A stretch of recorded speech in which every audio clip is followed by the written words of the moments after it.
श्रोता प्रेमियों, मैं राम सागर शास्त्री आप लोगों के समक्ष रखने जा रहा हूं एक प्रसंग, बाली वध और तारा का श्राप। देखिए, जिस समय बाली और सुग्रीव का युद्ध हो रहा था, भगवान राम वृक्ष की ओट से युद्ध देख रहे थे। सुग्रीव को निर्बल देखकर भगवान ने बाल के हृदय में करारा बाण मारा। बाली आहत होकर पृथ्वी पर गिर पड़ा।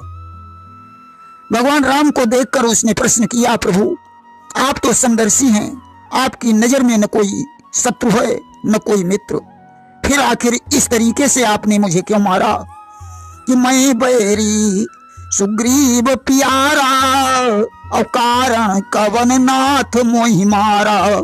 मेरा युद्ध तो सुग्रीव के साथ हो रहा था, मैं आपसे तो युद्ध नहीं कर रहा था कि जो नहीं लड़े नाथ के संगा और ताही बधेऊ तुम जानी कुरंगा। फिर भी आपने एक हिरण की भांति मेरा संहार कर दिया। मैं कोई मांसाहारी भी नहीं हूं, कंद मूल फल खाकर अपना गुजारा करता हूं, फिर भी आपने मुझे क्यों मारा कि कंद मूल फल करैयारा और ताकर नाथ की न संहारा। मैंने आपके जर जमीन की चोरी भी नहीं की, फिर भी आपने मुझे मार डाला कि जर जमीन तब ना ही चुराई और फिर क्यों बधे मोहि रघुराई। आपने न्याय और अन्याय का विचार भी नहीं किया, अकारण मुझे मार डाला कि न्याय और अन्याय विसारा और नाहक बाण हृदय माह मारा। मैंने आपकी अयोध्या में कोई उपद्रव भी नहीं किया, फिर भी आपने मुझे मार डाला कि नहीं तब देश उपद्रव कीना और फिर क्यों नाथ मोर बध कीना।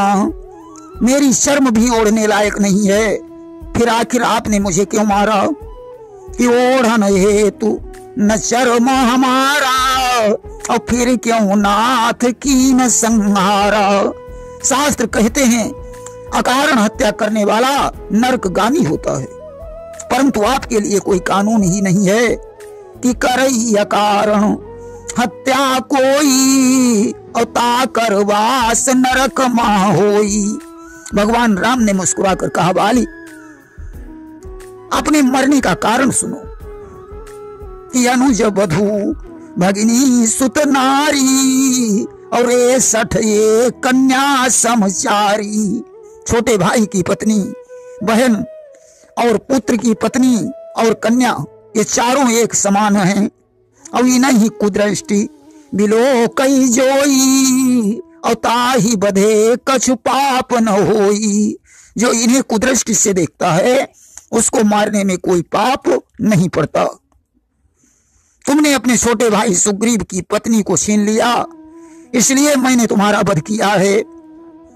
बाल ने कहा, प्रभु ये बात तो समझ में आ गई, परंतु आप तो धर्मावतार हैं, आपने छुपकर मुझे क्यों मारा। भगवान ने कहा, बाली तुम्हें ऐसा वरदान था, जो तुम्हारे सामने आएगा उसका आधा बल तुम्हें प्राप्त हो जाएगा, इसलिए मुझे छुपकर बाण चलाना पड़ा। बाल ने कहा, प्रभु जब जीव आपके सामने होता है तो उसके जन्म जन्मांतर के पाप नष्ट हो जाते हैं। क्या मैं आज भी पापी हूं? भगवान ने कहा, नहीं बाली, अब तुम मोक्ष के अधिकारी हो। बाल ने कहा, प्रभु आपका स्वार्थ सुग्रीव से जुड़ा है कि वो मुझे सीता से मिला देगा। अगर मैं जीवित होता तो क्षणमात्र में रावण के घमंड को चूर कर सीता जी को वापस ले आता, क्योंकि उस दुष्ट रावण को मैंने 6 महीने अपनी कांख में दबाया है। भगवान राम ने कहा, बाली अगर तुम जीना चाहते हो तो मैं तुम्हें जीवित कर सकता हूं। कि कहू बाली तो मैं दे जियाई और राज करऊ पंपापुर जाई। बाल ने हंसकर कहा, प्रभु क्या मुझे इसलिए जीवित कर रहे हो कि मैं आपकी को सीता से मिला दूंगा? भगवान ने कहा, नहीं बाली, ऐसी कोई बात नहीं है। बाल ने कहा, प्रभु ऐसा संयोग बड़ी मुश्किल से प्राप्त होता है, मैं इस शुभ संयोग को गंवाना नहीं चाहता हूं कि अब ना जियहीं नाथ रघुराई और तुम्हारे हाथ मुक्ति हम पाई। जन्म जन्म मुनि जतन कराही, और अंत राम कहियावत नाही। सारी जिंदगी ऋषि मुनि तपस्या करते हैं, परंतु अंत में उनके मुख से राम का नाम नहीं निकलता। मेरी मृत्यु तो आपके चरणों में हो रही है, इस संयोग को मैं कैसे छोड़ सकता हूँ। बाली ने इतना कहकर अंगद को बुलाया, राम के हाथों में बाह पकड़ा दी और कहा, प्रभु अंगद को अपना सेवक बनाकर मुझे स्वर्ग धाम जाने की आज्ञा दीजिए। आज बाली ने अपने प्राणों को छोड़ दिया। उसी समय बाल की पत्नी तारा पसाने खा खा कर विलाप करने लगी कि तारा हृदय दुख अति व्यापा, और तुरंत दीन ते ही राम ही सापा। आज तारा ने दुखी होकर राम से कहा, प्रभु अब मैं तुम्हें क्षमा नहीं कर सकती हूँ, क्योंकि संसार में वैधव्य जीवन से बड़ा कोई दुख नहीं होता है। और धर्म हेतु लीन अवतारा, और मारो छुपी तुम कंठ हमारा। तुमने धर्म के हेतु अवतार लिया है, परंतु छुपकर हमारे नाथ का संहार किया है। इसलिए मैं तुम्हें श्राप देती हूँ, जिस तरीके से तुमने व्याध की तरह छुपकर हमारे स्वामी को मारा है, यूं ही अगले जन्म में आखेटक बनकर हमारा पति तुम्हारे बाण मारेगा।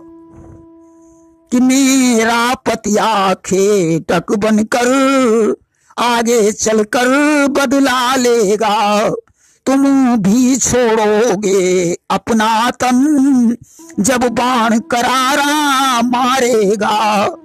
आज भगवान ने तारा का श्राप सिरोधार्य कर लिया।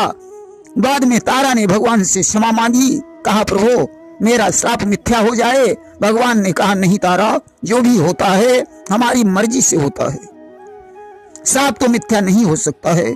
भगवान ने तारा को ज्ञान दिया कि क्षिति जल पावक गगन समीरा, और पंच रचित या अधम शरीरा। यह शरीर 5 तत्वों से बना है। जीवात्मा अजर अमर है, वह न कभी जन्म लेता है न मरता है, सिर्फ शरीर ही विनष्ट हो जाता है। अब तुम हृदय में धैर्य धारण कर अपने पति की मिट्टी ठिकाने लगाने का प्रबंध करो। आज तारा को ज्ञान देकर भगवान किष्किंधा पर्वत पर वापस लौटाते हैं। प्रेम से बोलिए वृंदावन बिहारी लाल की जय।